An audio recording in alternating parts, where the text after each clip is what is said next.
Welcome to Nini's Nest today, Monday, March the 8th.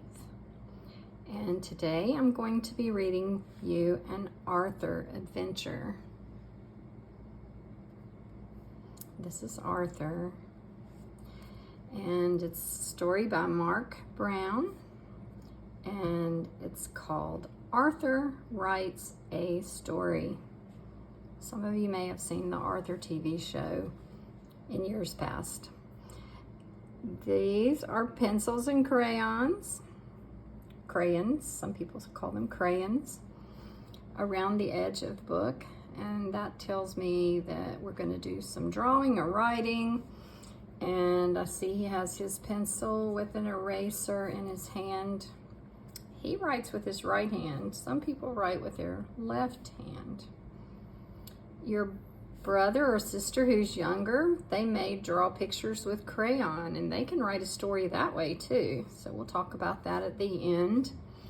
I'm going to turn to the title page. Arthur Writes a Story by Mark Brown. And when I turn to the next page, we are at the beginning. Remember, stories have a beginning, middle, and end. These are the words beginning, middle, and end. When we start our beginning of our story, it's where we begin, where we start. And so we're going to start right here in a classroom, and a story should have a setting, someplace it happens. The place it happens to have characters and important events and things that take place there. This is the classroom of Mr. Ratburn. So let's begin. Arthur's teacher, Mr. Ratburn, explained the homework.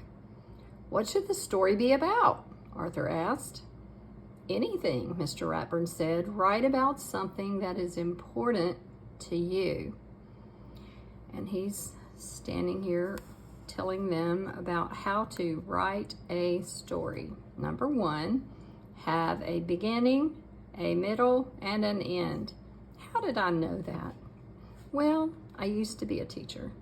I taught kindergarten, where we mostly drew our stories with pictures. And then I taught third grade, where we wrote real live stories. Number two, use details. Now, details mean what color was the board in front of the class, what color was his sweater, who wore glasses, who's right-handed, what did Mr. Ratburn wear to school. Number three, be creative. And I want you to be observant and see how creative Arthur is as he writes his story. Arthur started his story the minute he got home. He knew exactly what he wanted to write about. See, he's gotten his pencil and his paper, and he's started. It's nice if you have a desk or somewhere to sit when you write. What do you think he wanted to write about? His puppy pal. I'm going to read you what he has written. How I got my puppy pal. I always wanted a dog, but first I had to prove I was responsible. So I started Arthur's pet business. My mom made me keep all the animals in the basement. It was a lot of work, but it was fun until I thought I lost Perky. But then I found her, and she had 3 puppies, and I got to keep one of them. That's how I got my dog pal. The end. So this is the end of his story. He got a dog pal. In the middle, you see some details like how he started a pet business and how fun it was and how much work it was. Arthur read his story to D.W.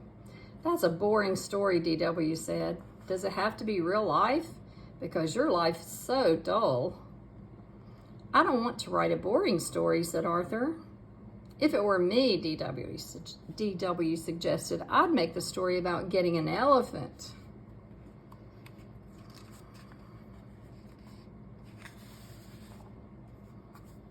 The next day, Arthur read his new story to Buster. "Did you like the part about elephant puppies?" he asked. "It's okay, I guess," said Buster. I'm writing a cool story about outer space."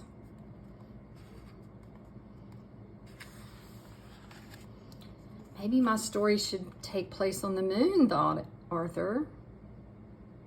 After talking to his friend Buster, he seems to think he should have a different setting. But, elephants in space, and this is getting confusing. On Wednesday, Arthur read his newest story to the brain. Scientifically speaking, elephants would weigh less on the moon, but they wouldn't float that high, said the brain. "So you don't like it?" asked Arthur. "A good story should be well researched," said the brain, "like mine. If I had a pet stegosaurus in the Jurassic period."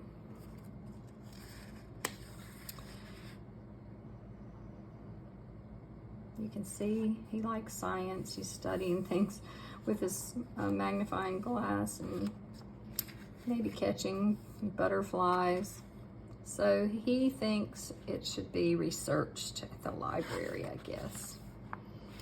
Arthur hurried to the library. "What are all those books for?" asked Francine.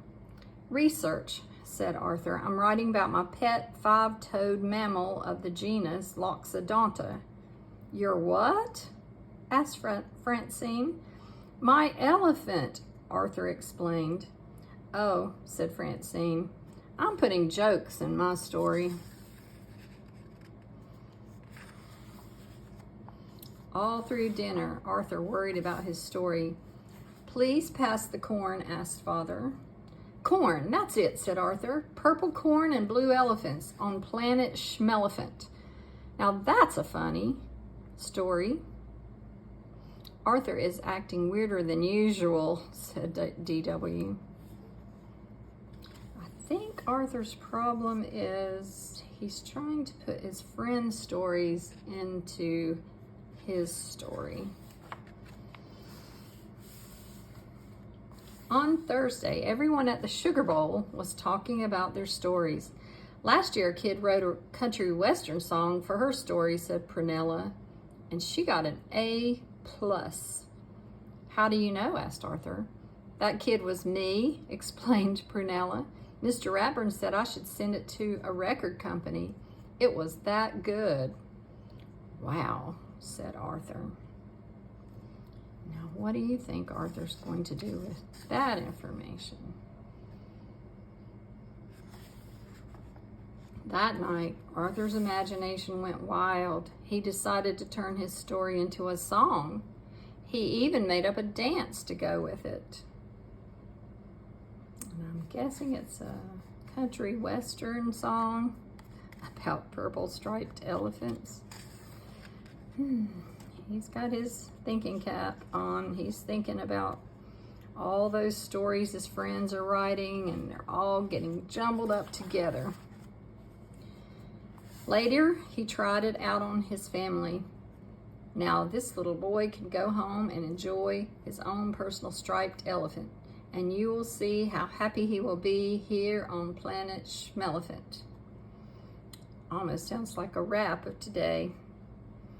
"Well," said Arthur, "what do you think?" They're thinking about that. Mother and Father smiled. "It's nice," said Grandma Thora, "but a little confusing." "Too bad you can't dance," said DW. "What am I going to do?" said Arthur. "My story is due tomorrow." That night, Arthur didn't sleep very well. The next day, Arthur worried until Mr. Ratburn finally called on him.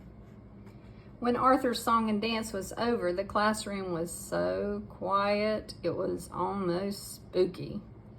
Binky raised his hand. "Did that really happen?" So I'm thinking Binky is saying, that's not a very believable story.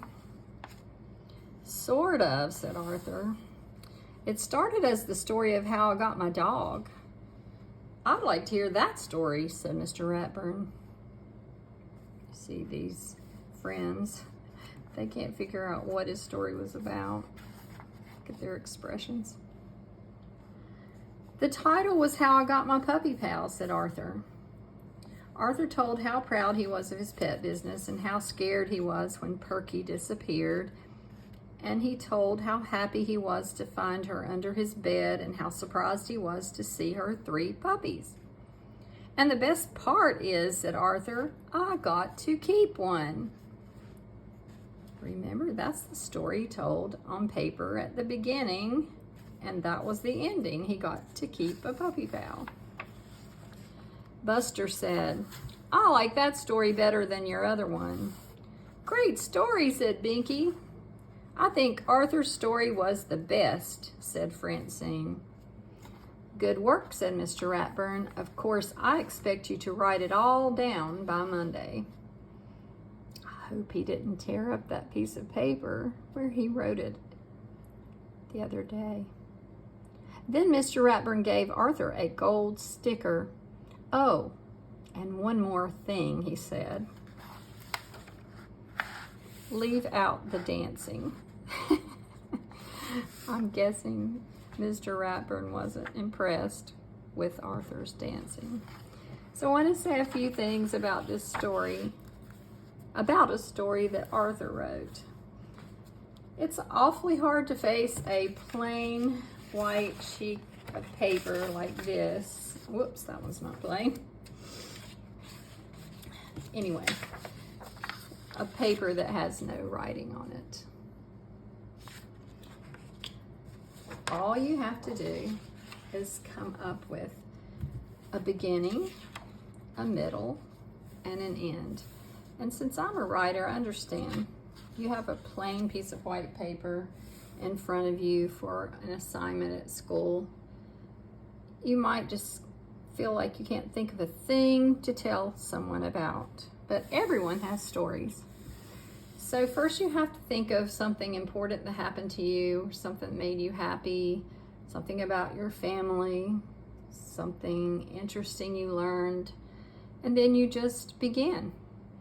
And you need to have 1, 2, 3 characters who are going to be in the story with you, more if you can think of more. You need to know where it's going to take place. Did it take place at school, at home, at church, at the grocery store? Where did it take place? So then you begin and you tell what happened first in the beginning. In the middle is where you're going to tell the things that make the story come alive. Be sure to use some details, like if you're telling about a puppy, maybe you could describe your puppy, what color he is or she is, and what kind of ears they have and how they bark.